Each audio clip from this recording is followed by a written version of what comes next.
Tonight's headlines are brought to you in part by Coldwell Energy and McDonald's. Good evening, Commonwealth, and thank you for watching the Channel 2 News. I'm Sally Lemus. Let's take a look at tonight's top stories. Chief Prosecutor moves to file a more serious charge against a sitting congressman. Also tonight, the Senate is moving forward with no impeachment records. And NBA looks towards Japanese flights. In sports, we name the winners from the team race up in the north side. Stay with us, we have these stories and more next here on the Channel 2 News.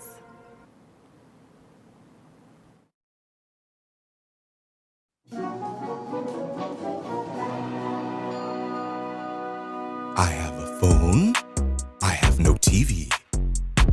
Ooh, TV on phone. I have a tablet. I have no TV. Ooh, TV on tab. I have a TV. I have a stick. Ooh, TV on stick. I want my streaming. I want my TV. Ooh, streaming TV.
And there you have it, McDonald's new crispy chicken sandwich.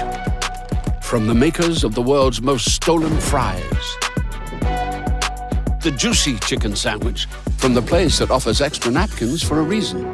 The tender chicken sandwich from the creators of a sandwich phenomenon. So you won't just be biting into a chicken sandwich, you'll be biting into McDonald's new crispy, juicy, tender chicken sandwich.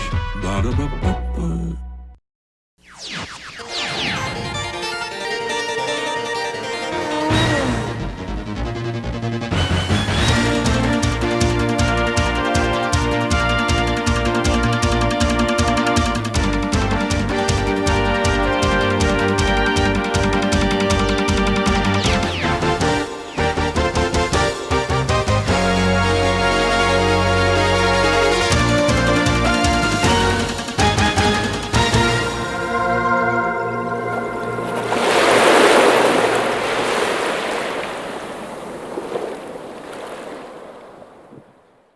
Half a day to the Wami and good evening, Commonwealth. Today is Wednesday, April 6, 2022.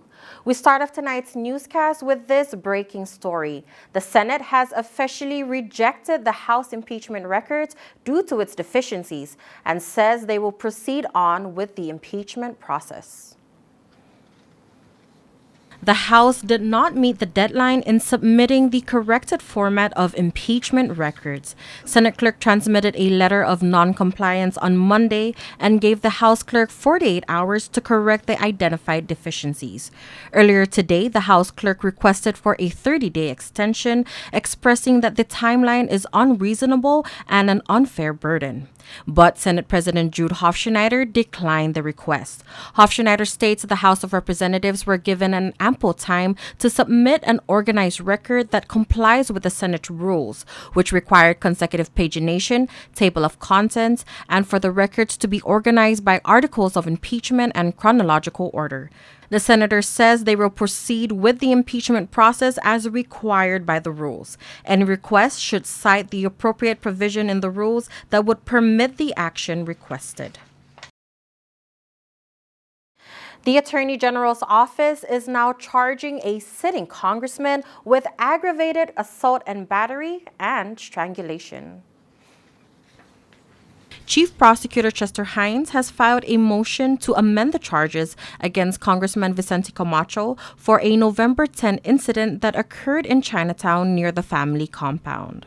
The original charges filed were misdemeanors, but the AG's office wants to file more serious charges after further investigation. The filing includes findings by Dr. Norma Ada, who says the alleged victim, Stephen Koch, was initially diagnosed with a concussion. And since then, his symptoms have persisted. The AG's office argues that the victim's injuries could not be determined within the first weeks after the incident. Koch reportedly has memory loss and anxiety. He has also not been able to sleep without reliving the incident. Ada says Koch has developed vision issues affecting his ability to walk straight because of a loss of balance and coordination. Camacho is accused of using his knee to pin the alleged victim's neck, disturbing normal breath or circulation. Aggravated assault and battery is a felony that is punishable up to 10 years in prison. Strangulation is also a felony that carries a maximum penalty of 7 years. Camacho is being represented by attorney Michael White, who, as of press time, has not responded to our inquiries on the ongoing development. The government's motion for leave to amend the information is set for June 9, 2022. When will direct flights come in from Japan? That is something the Marianas Visitors Authority has turned their attention to. Our Chris Nelson reports from this week's board meeting.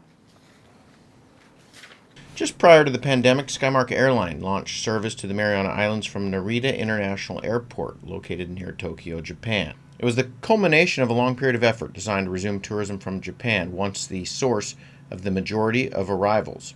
It was a victory for the NMI and Skymark. For the NMI, it meant nonstop direct access to Japanese tourists who had lost direct service to the islands when Delta Airlines pulled out of the market. For Skymark, it was their first international flight, as they parlayed success in domestic operations to new service outside of the country. Service was daily, cost was reasonable, and the future appeared bright, but it was short-lived. Just a few months later, the pandemic hit and service was quickly discontinued. The hope now is to get it back, but it appears that won't happen right away. They have very well committed that they definitely want to resume the direct international flights. However, they actually had asked us, because of the current situation that they are going through, and primarily domestic is their primary route, that they wanted to ensure that they clear and get themselves financially stable before restarting again the direct flight to Saipan. But they did express that they do want to continue to provide, just not at this time.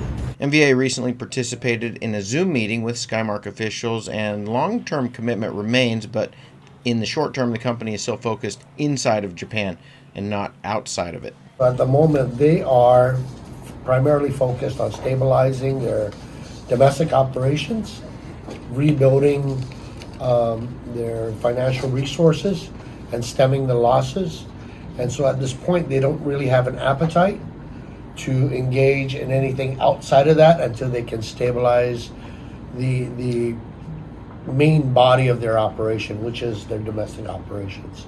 MVA is still pursuing air service from Japan and expects to produce an RFP in the coming weeks that will allow airlines who want to provide flights some financial incentives to do so.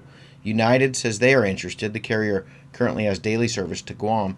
MVA expects some Korean carriers to also be interested in providing service to and from Japan and the Marianas. Japan COVID cases have fallen to about 50,000 cases per day, and the country appears to be headed towards opening up.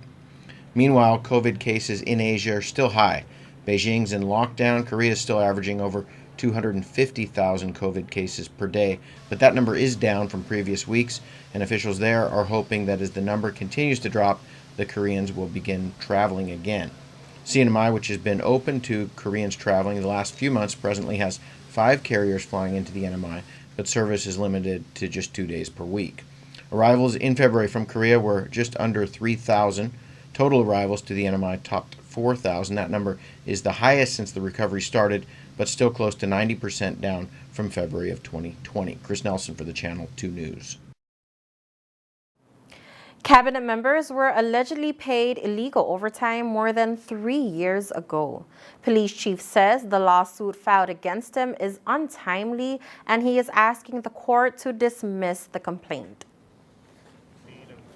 Department of Public Safety Commissioner Robert Guerrero submits a motion to dismiss the complaint filed by Attorney General Edward Manibusan. Through his legal counsel, Matthew Gregory, they say the AG's claims are time-barred by the statute of limitations. Manibusan filed a complaint against Guerrero on February 1st of this year, which is more than 3 years after the alleged illegal overtime payment.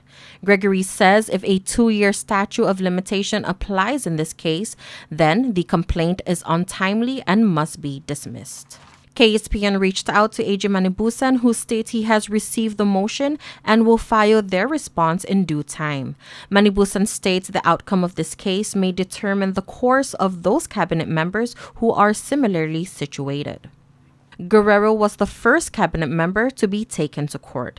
The 7 other members are James Ada, Antonio Beneventi, Vicky Beneventi, Robert Hunter, Larissa Larson, Claudio Narita, and Mark Roboliman.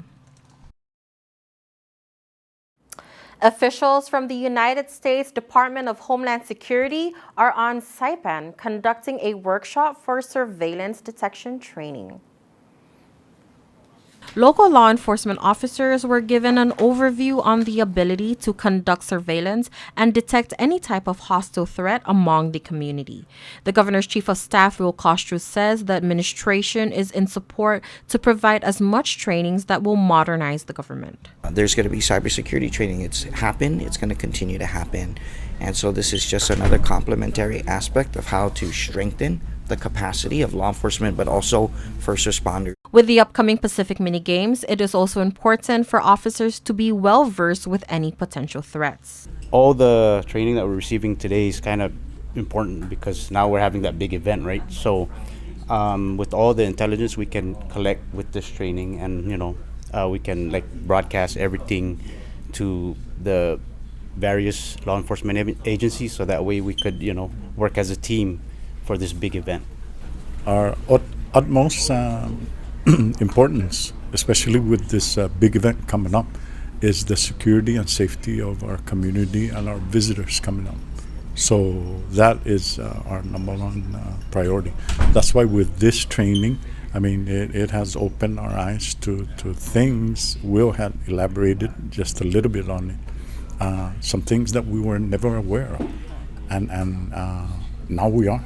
So we're going to be looking out for those things on the upcoming event. Federal partners from the Cybersecurity and Infrastructure Security Agency conducted in-class trainings and activities that would further enhance their skills. Castro says the overall takeaway from the workshop is a heightened sense of awareness of what can happen. They taught us to walk into an establishment, for example, and determine what is the vulnerable aspect of the establishment. Are there deterring things in the room, such as cameras? Is there enough security? Is this person acting in a conspicuous fashion? I would never have otherwise thought that. But as we prepare for the Pacific Mini Games, it's important that management at all levels and technical experts at all levels in all parts of this community are aware.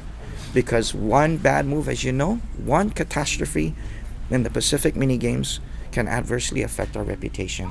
The workshop is free and will last until Friday at the Pacific Islands Club. All right, coming up, local musician makes his debut on national television, representing the one and only 670.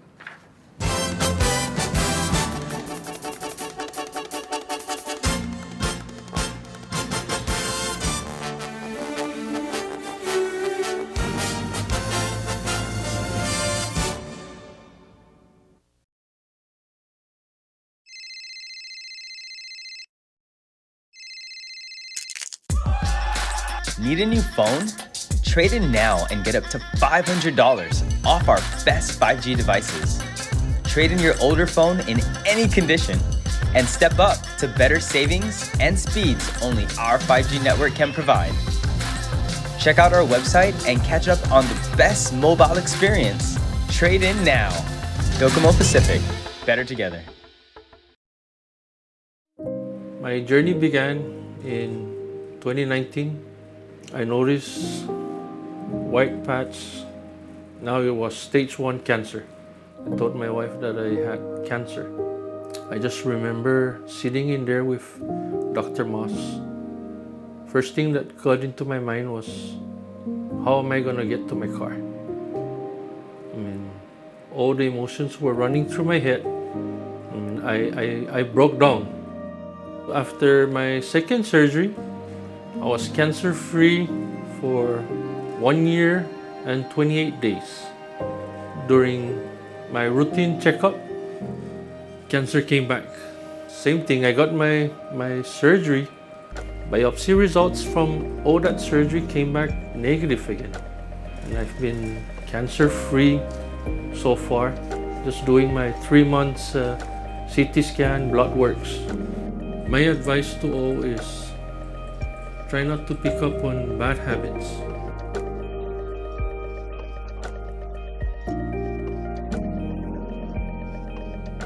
If you feel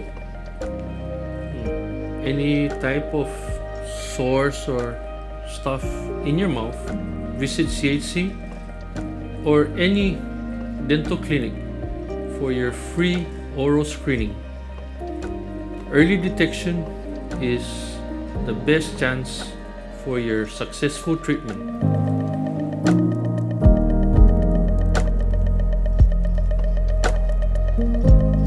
Ready to quit tobacco?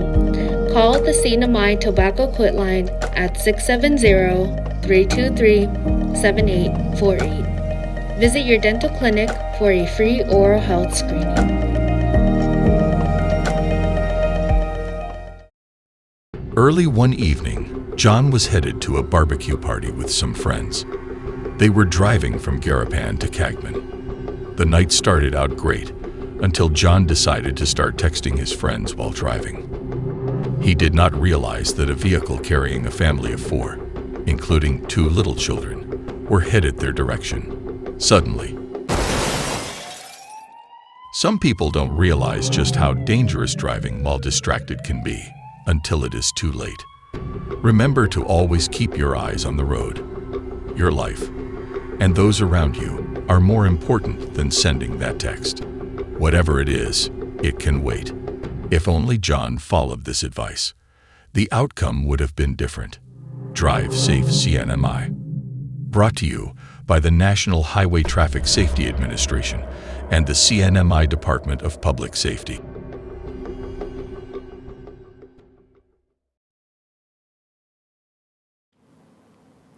Welcome back to the Channel 2 News. With less than 100 days to go, the NMI baseball team is making do as the field goes under the knife. Let's take a look. Baseball field's now under renovation, just over 3 months from the beginning of the mini games. Press box is gone, heavy equipment surrounds the field, and the infield has been dug up. The lights are currently being surveyed, and the plan is to selectively replace the lights in the coming weeks. Doesn't look like there will be time to install new LED lights, but officials are hoping to get the previous light system up and running. Meanwhile, practice has been moved to the back softball field with some lighting provided by a nearby light from the track. It's not ideal, but the team and managers are making it work. The infield has been turned into an all-dirt surface, and lights are bright enough to work on infield practice and some hitting. This week, practice is being held on Monday, Wednesday, and Saturday, with Tuesday set aside as a running day. Monday, the team was working on situational defense. Tonight will be a bullpen session for the pitchers. The NMI are defending gold medalists, but with no leagues and field damage from 2 super typhoons, they will head into the games with a lot to prove. Guam and Palau expected to send strong teams along with American Samoa. Chris Nelson for the Channel 2 News. This week, local musician Matthew Sablon performed live on the new NBC show America's Song Contest. Let's take a look and a listen. Matthew Sablon, known as Sabu, was on stage Monday night in Los Angeles performing his original song, Sea Turtles and Sunsets. But I know one thing is true. Sunsets and sea turtles came here together for you. Kelly Clarkson and Snoop Dogg introduced Sabio along with a clip on the Northern Marianas live to the nation. I've got one question for the Northern Mariana Islands. Are you ready?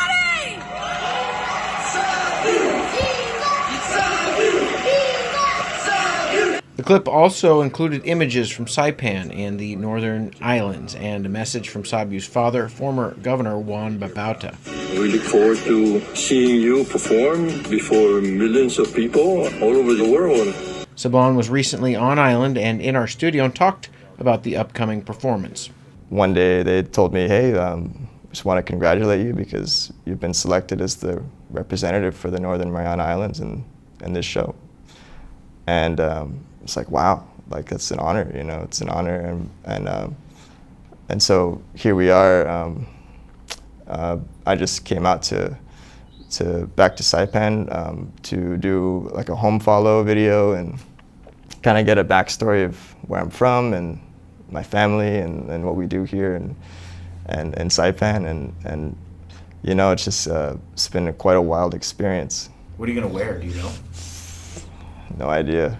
Are you going to be standing, sitting? Are you going to have a band around you or just by yourself? From my understanding, it's just me, yeah. I might be rocking some Zoris though. Sabu has a lot of competition. Artists from all 50 states are performing, as well as Washington, D.C. and the other territories. You can vote for Sabu at NBC.com and on TikTok. Voting is open through 7 a.m. Wednesday. That's Eastern Standard Time, which is tonight here in the Mariana Islands. In fact, just a few hours from now. So log on and vote. Chris Nelson for the Channel 2 News. What you doing here by the east side? I said, Nanny, we could take a walk by the seaside. All right, folks, don't go anywhere because we have sports up next.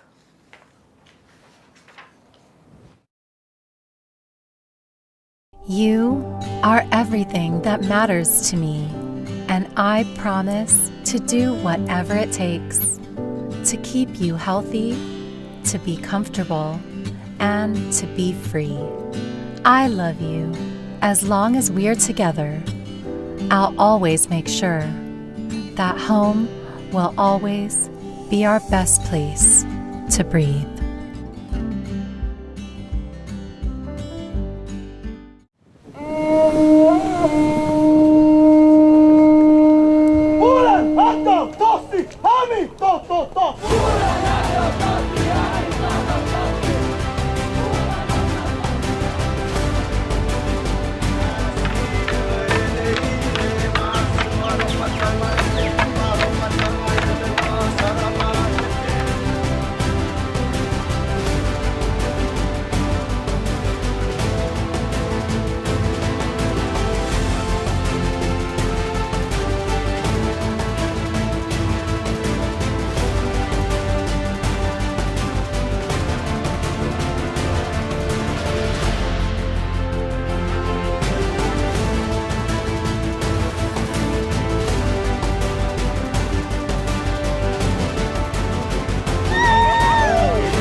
Green sea turtles and hawksbill turtles call the Mariana Islands home. They are an important part of the marine ecosystem. They are under threat, and they are protected under CNMI law.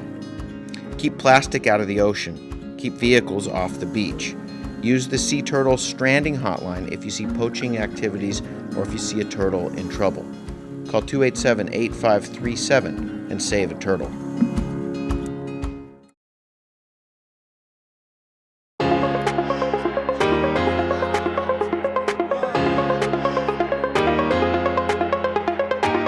Hey, golfers, come north and practice your game at the Marianas Driving Range. New Year's local specials. 10-piece coupon books available for just $60. That's a $10 savings. Want to get really good? Come work on your swing every day for just $99 per month. It's our practice pass and you're going to love it. Grab your passes and go straight to the range. You can social distance and chip all at the same time, and the views are free. Reserve now at marianastrekking.com. You can pay online, open 7 days a week.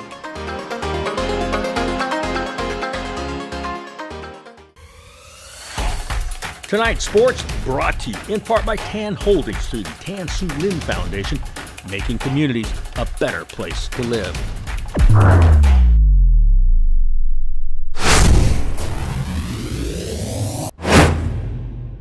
Buenas sports fans.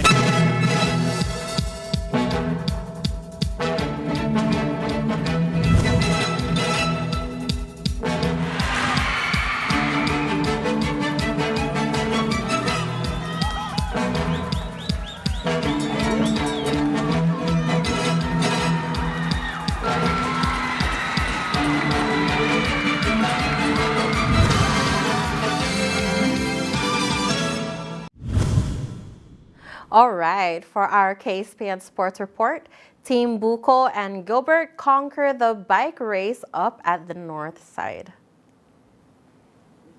About 30 cyclists joined the Saipan Cyclers Association's North Side Road Bike Team Race on Saturday morning in Marpi. The course starts at the last command post, then turn right to Bonsai Cliff, proceeding to Marianas Resort for the turnaround and back to the last command post. Here are the top 3 winners. Team 11 of Joel Bucco and James Gilbert finished the race first and became the overall champion. They were followed by Bobby Villa and Fred Rillamosa of Team 8 for the second place. Team 7 completed the top 3 spots. They are Bernard Laborje and Harold Balana.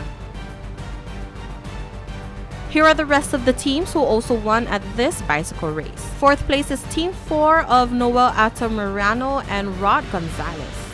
Team 2 of Teddy Kauma and Hernando Cristobal for the 5th place. 6th place is Ernie Henson and Nelson Pagaduan of Team 13. Team 6 for 7th place, they are Pax Guevara and Ponce Carotan. 8th place is Team 3 of Renor Academia and Mike Aparte. Team 12 of Kent Regis and Jason Salgado is 9th place. 10th place are Dencho Bautista and Roland Gakayan of Team 15. 11th place is Team 14 of Matt Buenabajo and Renren Gaviola. And lastly, Team 10 of Romy Ampit and Nap Dizon is for the 12th place. Here are the highlights from this event.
Go-karts, off-roading, and the driving range now open at Marianas Trekking. Go-kart track will be open Fridays, Saturdays, and Sundays with 50% off when you book online at marianastrekking.com, hours 4 p.m. to 7 p.m. Use the promo code HAFA50 to get your discount. Off-roading is open too by reservation. Come on a 90-minute trail ride that is perfect for families. Book online at marianastrekking.com. Golfers, come practice on the driving range. You can even pay online and we will have the balls waiting for you. Come see us weekends at Marianas Trekking, 323-8735.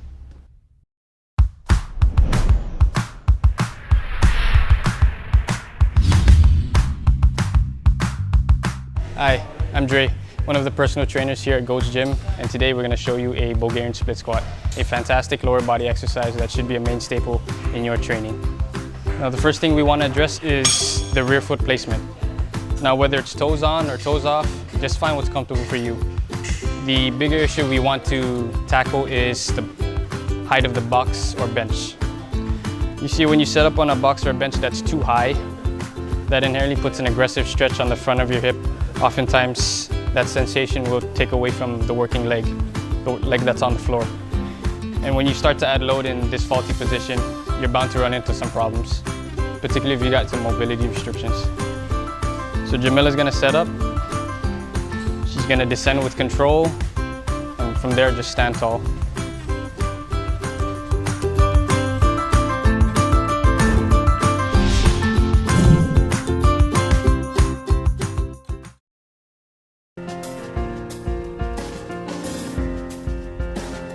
And the KSPN weather report, mostly sunny with isolated showers, east wind 18 to 20 miles per hour with gusts as high as 24 miles per hour. Tonight, partly cloudy with isolated showers, east-northeast wind 16 to 21 miles per hour with gusts up to 25 miles per hour. High 85, low 78, 67% humidity. Tomorrow, mostly sunny with isolated showers, breezy with an east wind 17 to 23 miles per hour with gusts as high as 29 miles per hour. High 85, low 78. The marine forecast, combined seas of 7 to 8 feet, occasionally reach 9 feet over the next few days. Seas will build northward over the weekend due to a developing tropical disturbance passing by well south of Guam. Dangerous rip currents along east facing reefs through late Friday night. The sunrise will be at 6:09 a.m., high tide at 9:52 a.m., the low tide at 5:18 p.m., sunset at 6:30 p.m. Heavy rainfall possible over the weekend. A tropical disturbance 95 west is moving towards Yap over the next few days. Heavy rainfall remains a possibility across the region as 95W strengthens and moves northwest. Therefore, Governor Ralph Delon Guerrero Torres is advising the general public that localized flooding will be possible in low-lying and poor drainage areas. Check storm drains in your area to make sure they are not clogged. If planning anything outdoors this weekend, have a backup plan in place. All right, folks, there you have it. That is your midweek edition of the news, sports, and weather. We thank you so much for keeping up with the Channel 2 News. We hope you have a good night, and we'll see you back here on Friday.